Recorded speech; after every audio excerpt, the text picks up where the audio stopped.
병원과 보건당국이 식중독 의심 환자의 가건물 시료를 보름 넘게 방치하는 일이 벌어졌습니다. 무책임한 책임 공방을 벌이는 사이 의심 환자가 발생한 식당에서는 또 다른 식중독 증상을 보이는 환자가 생겨났습니다.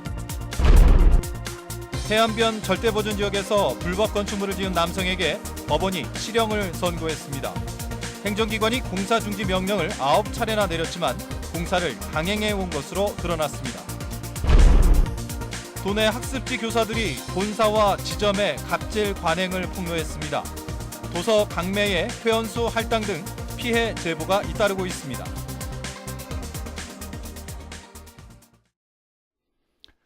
시청자 여러분 안녕하십니까? 뉴스데스크 제주입니다. 식중독 의심 환자가 발생하면 추가 확산을 막기 위해 보건당국이 그 즉시 역학조사를 하도록 정해져 있는데요. 의심 환자가 발생했는데 보름이나 역학조사 가건물을 방치하는 어처구니 없는 일이 생겼습니다. 김찬영 기자가 보도합니다. 지난 9월 처가 식구들을 제주로 초대했던 장세곤 씨. 서귀포시 한 식당에서 저녁을 먹은 식구들이 구토와 설사 증상을 보이자 병원에서 가건물을 채취했습니다. 하지만 식중독 감염 여부는 보름이 넘도록 통보받지 못했습니다. 거의 한 2, 3주 동안 그 채취한 샘플을 그러니까 어디에 있는지도 모르고 결과적으로는 시간이 지나서 그게 식중독이었는지 아니었는지도 알 수도 없는 상황이 돼버렸고. 병원 측이 장 씨 처가 식구들에게 가건물을 채취한 건 지난 9월 11일. 보건당국이 시료를 수거한 건 보름이 지난 27일로 그마저도 다른 시료를 수거하기 위해 병원을 찾았다 우연히 발견한 겁니다. 24시간 안에 검사가 이루어져야 하는 역학조사 가건물이 방치되면서 식중독 감염 여부는 알 수조차 없는 상황. 보건당국은 병원 측으로부터 발병 사실을 통보받지 못해 제때 역학조사를 하지 못했다고 주장합니다.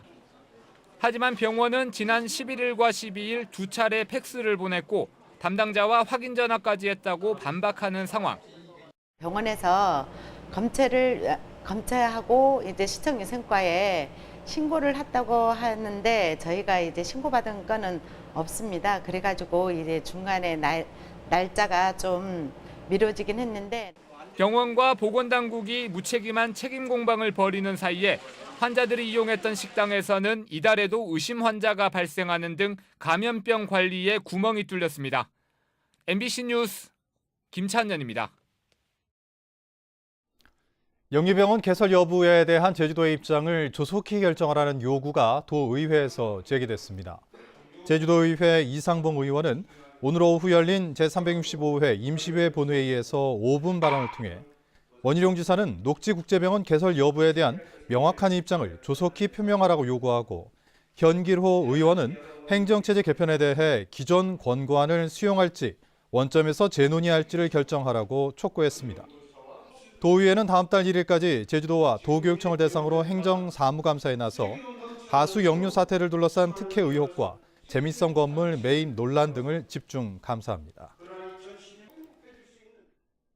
제주도의회가 내일부터 실시하는 행정사무감사에 전현직 도지사 등에게 증인 출석을 요구해 관심이 쏠리고 있습니다.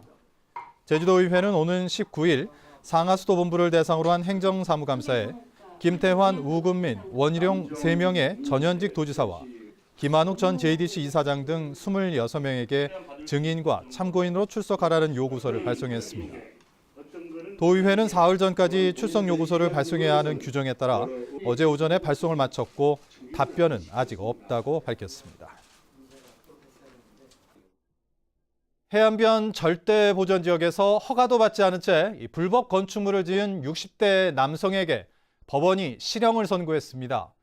6개월 사이 9차례나 되는 공사 중지 명령을 내렸는데도 이를 무시한 채 공사를 강행해왔던 것으로 드러났습니다. 김항섭 기자의 보도입니다. 푸른 바다가 한눈에 들어오는 에어릅 해안도로. 바다와 인접한 언덕에 높이 5m가 넘는 콘크리트 구조물이 우뚝 서 있습니다. 구조물 옆으로는 언덕을 깎고 돌을 쌓아 평평한 땅을 만들었습니다. 안 좋죠. 여기 지금 이게 깔끔하게 마감도 안 돼 있는 상태고 사진을 많이 찍거든요. 근데 여기가 지금 보시다시피 너무 위험해요. 문제는 이곳이 개발 행위가 금지된 절대 보전 지역이라는 점.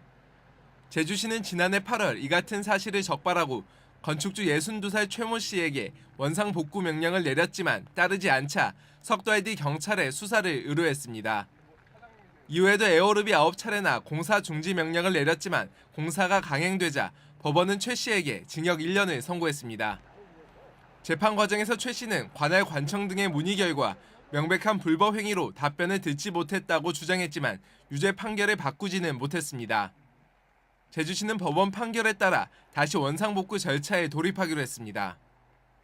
행정대지통으로 해서 원상복구를 시켜야죠. 우리가 먼저 해서 원상복구에 들어간 비용을 청구하든가 그렇게 해야 될 것 같아요. 절대 보전 지역에서 불법으로 공사를 진행하더라도 수사 결과가 나올 때까지 행정 처분만으로는 공사를 중단할 방법이 없어 보다 실효성 있는 대책이 마련돼야 한다는 지적입니다. MBC 뉴스 김항섭입니다. 신교통수단 도입에 부정적인 인식이 높은 것으로 나타났습니다. 제주도의회가 지난달 도민 1,000명을 대상으로 대중교통체계 개편에 대해 실시한 설문조사 결과 트램과 모노레일 등 신교통수단 도입 필요성에 대해 45%가 필요하지 않다고 답했습니다. 도입 반대 이유로는 시설비 등 예산 과다 소요가 45.8%로 가장 많았습니다. 한편 제주도는 신교통수단 도입 방안 검토가 포함된 도시교통정비 중기계획 수립 용역을 실시 중이며 다음 달 중간 보고회를 열 계획입니다. 도내 한 학습지 교사들이 본사와 지점의 갑질 관행을 폭로하고 나섰습니다. 도서 강매에 매출 할당까지 갖가지 피해 제보가 잇따르고 있습니다. 이소영 기자입니다. 국내 굴지 출판사의 학습지 공부방을 4년째 운영 중인 김모 씨.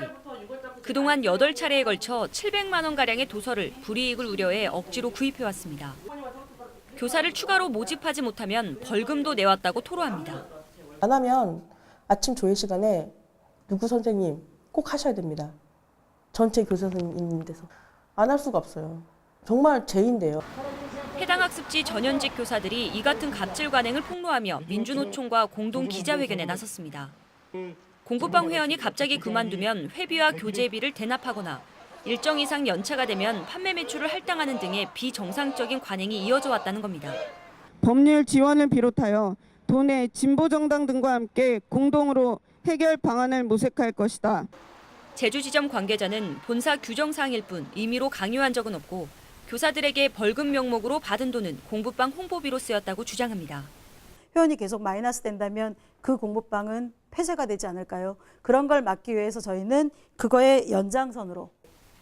학습지 교사의 경우 사실상 임금 근로자이지만 자영업자로 분류되는 특수고용 노동자에 속하면서 노동법 보호를 받지 못하다 보니 이 같은 관행은 계속되는 상황. 어쨌든 제주도 교육청에서 좀 관리 감독할 수 있는 부분이 있는지 찾아서 좀 점검, 내부적인 점검이 좀 일단 필요하다고 시급하다고 생각이 됩니다. 특수고용 노동자들의 노동 기본권을 보장하는 법률안이 여러 차례 국회에 발의됐지만 수년째 논의조차 되지 않으면서 이들에 대한 노동권이 방치되고 있습니다. MBC 뉴스 이소연입니다. 제주에서 난민 신청을 한 예멘인들에 대한 심사 결과가 내일 발표됩니다. 법무부 제주출입국 외국인청은 내일 오전 11시 청사에서 인도적 체류 허가를 받은 23명을 제외한 예멘 난민 신청자 450여 명에 대해 최종 심사 결과를 발표한다고 밝혔습니다. 심사 결과는 난민 인정과 인도적 체류 허가, 불인정과 추가 심사가 필요한 보류로 나누어 발표되며 난민으로 불인정돼 이의 신청이나 행정소송을 제기하지 않으면 3개월 안에 출국해야 합니다. 제주도의 외국인 전담부서 도입을 검토해야 한다는 의견이 제시됐습니다. 원희룡 지사는 도청 주간정책 조정회의에서 제주 출입국 외국인청에서 외국인 문제를 관리하고 있지만 인원과 예산 부족으로 사각지대가 발생하고 있다며 전담부서 도입 검토가 필요하다고 말했습니다. 또 안전과 치안 강화를 위해 자치경찰과 국가경찰의 기능 이양 부분에서 조직과 기구 개편 검토가 필요하다고 밝혔습니다. 외국인 노동자를 위한 상담 콜센터의 정보 시스템이 구축됩니다. 제주도는 외국인 노동자의 상담 수요가 증가함에 따라 특별 교부세로 받은 5천만 원을 들여 상담센터 직원 전원이 전화와 인터넷, SNS 등 다양한 방식의 상담을 진행하도록 할 방침입니다. 뉴스데스크 제주를 마칩니다. 고맙습니다.